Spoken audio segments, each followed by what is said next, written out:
जय जिनेन्द्र। शिवानी जी, thank you. सबसे पहले जम्मू स्टेट पीपल्स मूवमेंट के पदाधिकारियों का मैं धन्यवाद करता हूं और मेरे सम्मान्य पैनलिस्ट्स, काफ़ी चीज़ों को तो कवर कर ही लिया है। और जैसा कि आज की मीटिंग का Jammu after article 370 aspirations and expectations, aspirations हो गई आकांक्षाएं और एक्सपेक्टेशंस हो गई अपेक्षा। मेरा ये मानना है कि चाहे परिवार हो, चाहे समाज हो, सबसे बड़ी प्रॉब्लम अपेक्षा से ही आती है। हम इतना कुछ एक्सपेक्ट करते हैं और जब वो नहीं मिलता तो एक विक्टिमहुड का, जो हमारे पास अभी सभी वक्ताओं ने कहा, वो जामा पहन लेते हैं। एस्पिरेशंस हर व्यक्ति को चाहिए। युवाओं की अपनी एस्पिरेशंस हैं, बिजनेसमैन की अपनी हैं, पॉलिटिशियंस की हैं, ब्यूरोक्रेसी की हैं, और वो बड़ी बड़ी होनी चाहिए। लेकिन अपेक्षा किसी से मत रखिए। हमें खुद ही ऐसा काम करना पड़ेगा, खुद ही काबिल होना पड़ेगा। 370 हटा, और जैसा कि अभी हुआ कि 35A की, मुझे याद है कि अंकुर जी से जब भी बात होती थी एकजुट जम्मू में, तो 35A पे बहुत चर्चा होती थी और वो भी कहीं ना कहीं मानते थे कि 370 हटाना मुश्किल है, लेकिन 35A तो हट सकता है। और जब ये 370 हटा, मैं सोचता हूं कि जम्मू का शायद ही कोई ऐसा नागरिक होगा जो उस दिन पूरी तरह से प्रसन्नचित नहीं हुआ होगा। हालांकि ये बात भी ठीक है कि प्रैक्टिकली हमें उसके बाद कुछ नहीं मिला, लेकिन इमोशनली क्या मिला। 2024 में किसी कार्यवर्ष मेरे को सेक्रेटेरिएट श्रीनगर जाना था और जिन से मिलना था प्रिंसिपल सेक्रेटरी हायर एजुकेशन, उन्होंने मुझे 13 अगस्त की अपॉइंटमेंट दी। और जैसा कि एक हमारे को था कि भाई 5 अगस्त से लेकर 20 अगस्त तक तो कश्मीर में एंटर करने की कोई ज़रूरत नहीं। मैं 12 अगस्त को श्रीनगर पहुंचा, 13 अगस्त की मीटिंग थी। एयरपोर्ट से निकलते होटल तक जाते और होटल से सुबह सेक्रेटेरिएट तक जाते, जितने तिरंगे मैंने श्रीनगर में देखे उसके 10% भी जम्मू में नहीं थे। और आप यकीन माने कि मेरी आंखों में आंसू थे ये सोचते हुए कि ये बदलाव हो पाया। इसकी अहमियत को हम कम नहीं आंक सकते, किसी भी लिहाज से कम नहीं आंक सकते। एक जो साइकोलॉजिकल इफेक्ट उन लोगों पे जो खुद को भारत का अंग ही नहीं मानते थे, मैंने देखा लाल चौक में घंटा घर के नीचे तिरंगे के साथ सेल्फी लेते हुए लोकल कश्मीरी पॉपुलेशन। अब आप कहेंगे कि ये, मुझे नहीं लगता कि वो दिल से बदल गए सभी, लेकिन उनको पता है कि काम कैसे निकालना है। They know how to get their work done. अभी कुछ दिन पहले मैं श्रीनगर में था और जिसकी ऑफिसर की बात कर रहा हूं वो ना जम्मू से है, ना कश्मीर से है, JNK से नहीं है। आज की डेट में हमारी, मेरे ख्याल से चीफ सेक्रेटरी साहब को छोड़ के कोई भी जम्मू कश्मीर का हायर ऑफिसर नहीं है। क्या DCs हैं, क्या डिफकॉम्स हैं, सभी बाहर के हैं और उनका पर्सपेक्टिव तो रीजन के साथ इन्फ्लुएंस नहीं है। वो कहते हैं कि जैन साहब,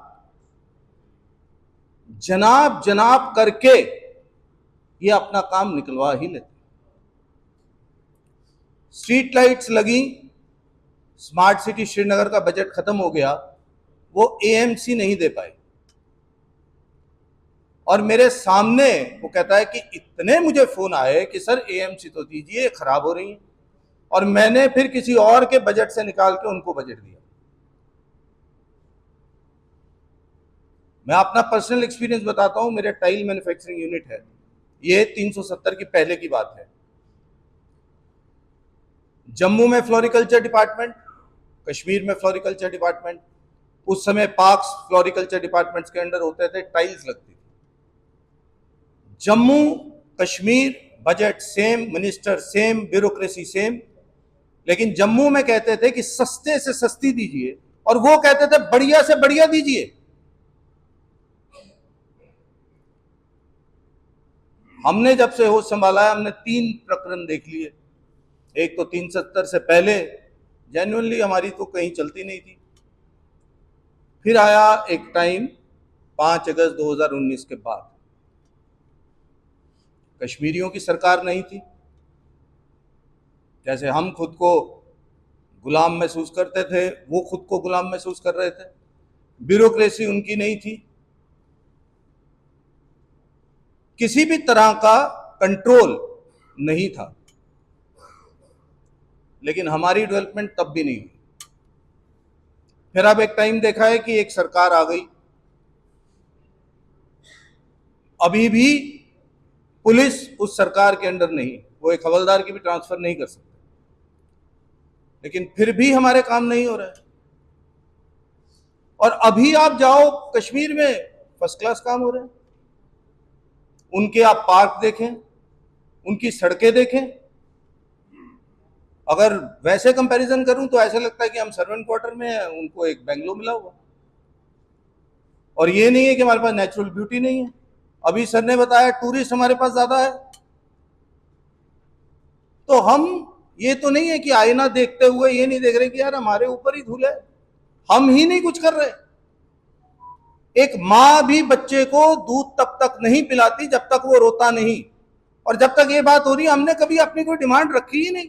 अभी महाराजा हरि सिंह के हॉलीडे की बात हुई, उसको भी ये बना दिया गया कि वो राजपूत समाज ही वो कर रहा है, वो भी जम्मू की आवाज नहीं रही। जम्मू की आवाज, जैसा कि अभी वक्ताओं ने कहा कि हम इसी में खुश हो गए यार कि दरबार मूव हो रहा है, पर बिजनेस पे कोई असर नहीं पड़ा। तो ये नहीं सोचा कि क्यों नहीं पड़ा। 19 से पहले वहां पे पत्थर ही चलते थे, पढ़ाई होती नहीं थी, बिजनेस ठप थे, सारे बच्चे जम्मू में थे, रहते ही जम्मू में थे, तो बिजनेस चल रहा था।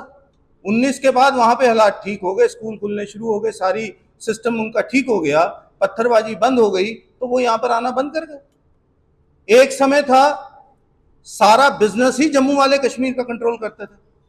100% business, all distribution were in Jammu. आहिस्ता वो तो टनल क्रॉस ही नहीं करते थे।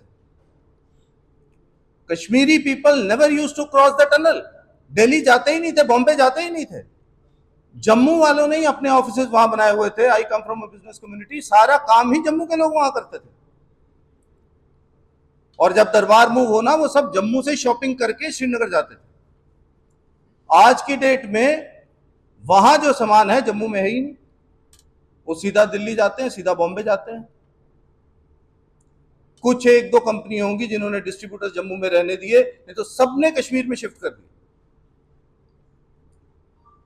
कारण एक ही है, हम कभी अपने एमएलए से बात करते ही नहीं है। अगर बात करेंगे भी तो अपने संकुचित काम के लिए, यार मेरा वो काम करा दीजिए।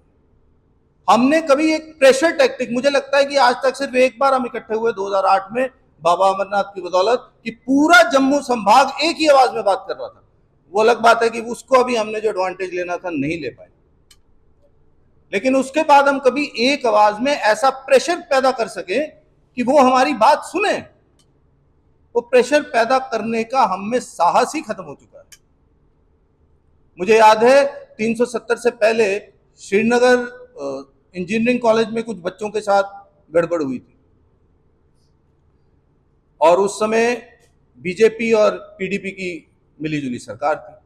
हम किसी कारणवश एक एमएलए के पास गए, और जब वो सब बाहर निकल गए, मैंने उन्हें कहा यार आप क्यों नहीं गए वहां पर बच्चों के साथ खड़े होने के लिए। वो कहता पार्टी लाइन ये थी।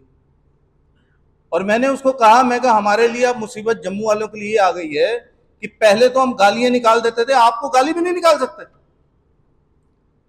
कि आपको जिताया किस लिए। दिल्ली से वो उनकी सपोर्ट में बोल रहे थे, लेकिन जम्मू के हमारे एमएलए ने उनकी सपोर्ट में नहीं बोला।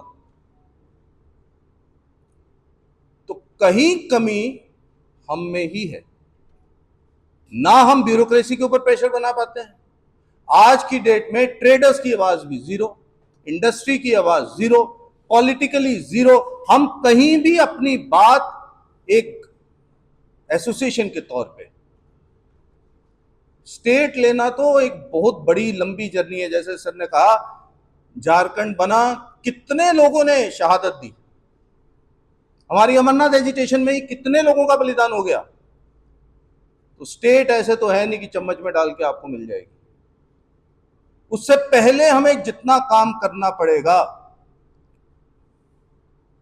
ऐसे सेमिनार्स स्टार्ट के लिए अच्छे हैं, लेकिन इनमें भागीदारी सभी की आए, हर कम्युनिटी की आए।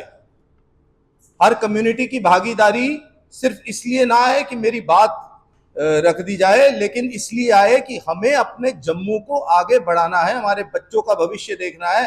आज की डेट में 50% घर हमारे खाली हैं, बुजुर्ग ही बैठे हैं, ना यहाँ पर एम्प्लॉयमेंट है। बच्चे अगर इंजीनियरिंग करके आ रहे हैं, यहाँ पे जॉब मिलेगा ही नहीं, जाएंगे ही बाहर।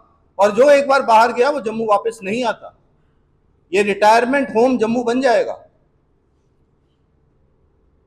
और इंडस्ट्री लैंड पार्सल ही नहीं है। अगर बाहर से कोई इंडस्ट्री आती है, वो कहता है 200 कनाल जमीन चाहिए, 200 कनाल जमीन है ही नहीं जम्मू में, कहां से देंगे। और उसको जितनी इन्वेस्टमेंट करने के लिए जमीन पे देते हैं, उस व्यक्ति को 1 रुपए में वो लैंड गुजरात में मिल जाएगी, मध्य प्रदेश में मिल जाएगी, कोई बड़ा इंडस्ट्रियलिस्ट आ रहा है तो हमें अपनी कमियों को देखते हुए, जो हमारे को कुदरत से एडवांटेज है, मुझे लगता है कि पत्नी टॉप से बढ़िया कोई हिल स्टेशन नहीं है। लेकिन आप अगर पत्नी टॉप घूमने जाओ, आपको एक ठीक शौचालय भी नहीं मिलता है। और उसको कंपैरिजन आप श्रीनगर के साथ, कश्मीर के साथ कीजिए। अब क्या उसमें सिर्फ एडमिनिस्ट्रेशन ही है जो काम कर रही है? क्या सिर्फ उनकी लोकल पॉलिटिशियन तो सब एक जैसे हैं? गिने चुने हैं जिनकी आइडियोलॉजी है। और अगर भारत में देखें तो आरएसएस की बैकग्राउंड से जो है, या कम्युनिस्ट बैकग्राउंड से है, वो किसी आइडियोलॉजी पे काम करते हैं। बाकियों का तो सिर्फ एक लौता मकसद है, सत्ता पे आना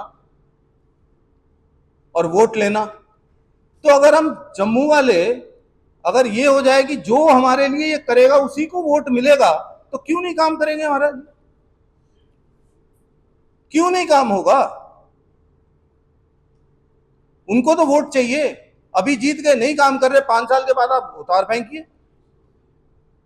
हम करप्ट से करप्ट ऑफिसर को भी उतना ही इज्जत मान देते हैं, करप्ट से करप्ट मिनिस्टर को भी उतना ही इज्जत मान देते हैं। अपने फंक्शंस में बुलाकर उसको ऐसा गुणगान करते हैं, और पता है कि ये करप्ट है, या जम्मू की ये नहीं सुनता है, जम्मू के खिलाफ चलता है, तब भी उसकी हम तारीफ करते हैं। हमारे जम्मू के ही लोग हैं जो उनके लीडर बने हुए हैं।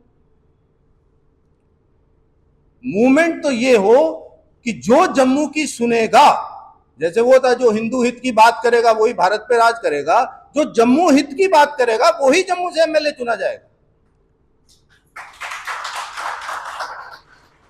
और जब इतना डेटा और इतना इंटेलेक्ट आपके साथ है, मुझे नहीं लगता कि हम ये बात अपनी रखने में किसी भी तरह से पीछे रह सकते।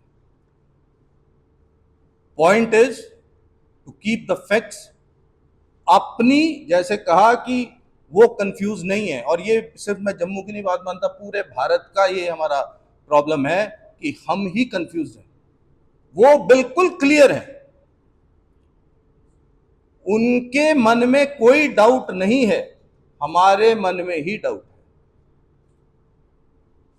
अपने डाउट जब तक हम क्लियर नहीं करेंगे, एक चीज नहीं बना लेंगे कि हमने अपनी बात दृढ़ता से रखनी है। मैं आपको यह कह रहा हूं कि न्यूट्रल ब्यूरोक्रेसी वो भी कहेगी कि जिस तरीके से कश्मीरियों को काम कराना आता है, जम्मू वालों को नहीं आता। कितने हम सब कश्मीर गए हैं, एक हाउस बोट शिकारा वाले से लेके हाउस बोट वाले से और एक शॉल बेचने वाले का बात करने का तरीका देख लीजिए। आप अगर जेब में 10,000 लेके गए, आप 10,000 कश्मीर में खर्च करके आएंगे, वापस नहीं ला के आएंगे। ये तरीका है, ये टैक्ट है। और हम में, मैंने जब 2005 में इंडस्ट्री लगानी थी तो बड़े इंडस्ट्रीज जो वहां थे मिलने गया, सतीश कौल जी, वो तब भीलवाड़ा चलाते थे, अभी भी वहां पर हैं। उन्होंने मुझे एक कहा था कि बेटा फैक्ट्री में लोकल लड़का नहीं रखना, ना काम करेगा, ना आपकी प्रोडक्शन आएगी और पॉलिटिक्स रहेगी। उन्होंने कहा भीलवाड़ा में एक भी लोकल लड़का नहीं है, सब बाहर के। तो कहीं ना कहीं कमी हम में है, हमारे कल्चर में आ चुकी है, हमारे इथॉस में आ चुकी है, एक आरामपन, एक बिल्कुल रिलैक्स। आप देखो किसी को कहो यार तू जॉब से निकल जा, मूवीज में ही देखते हैं कि पांव पड़ जाता, नहीं यार मुझे मत निकालो, यहां पर तो आराम से निकल जाएगा, कोई फर्क नहीं पड़ता, 2 महीने घर पे बैठा रहेगा, बिना काम से बैठा रहेगा। और आप सोचते हो कि ऐसी जनता को आप तैयार अभी के माहौल में एक नई स्टेट के लिए, मुझे नहीं लगता है कि हम डिजर्व भी करते हैं। पहले तो हम खुद को जागृत करें, खुद को एक प्लेटफॉर्म पे लाएं, अपने जो एक एम है उसको बांध लें और उस तरीके से अपना चलें, तो खुद ही हमारे पास स्टेट आ जाएगी। काबिलियत तो बताएं। एक जॉइंट फैमिली को अगर अलग करना है, अगर हमें लगता है कि एक भाई हम पर ज्यादा दबाव डाल के हमारे को दबा रहा है और हमारे में पोटेंशियल है, तो पोटेंशियल का कोई नमूना तो अपने माई बाप को दिखाइए, दिल्ली वालों को, कि हमारे में पोटेंशियल है, लेकिन we are being drag down by Kashmir. और फिर हमारा को जो एम है, जो इस मूवमेंट का एम है, वो अचीव करेंगे। पर मेरी अपनी पर्सनल राय है, मेरा पर्सनल सुझाव है कि इस चीज को आहिस्ता आहिस्ता आगे बढ़ाने के लिए, एक मास मूवमेंट क्रिएट करने के लिए हमें पहले छोटे छोटे कार्य, अगर हम इसी को पकड़ लें कि पत्नीटॉप में इंफ्रास्ट्रक्चर प्रॉपर बने, बशोली में प्रॉपर बने, किश्तवाड़ में प्रॉपर बने, इवन मानसर सुरिनसर का ही इंफ्रास्ट्रक्चर नहीं है, वहां पर आप चले जाओ तो आपको खाना खाने के लिए कुछ नहीं है। इंफ्रास्ट्रक्चर बन जाए जिससे हम अपनी बातों को आगे लेके जा सकें। धन्यवाद, आपने मुझे समय दिया। Thank you.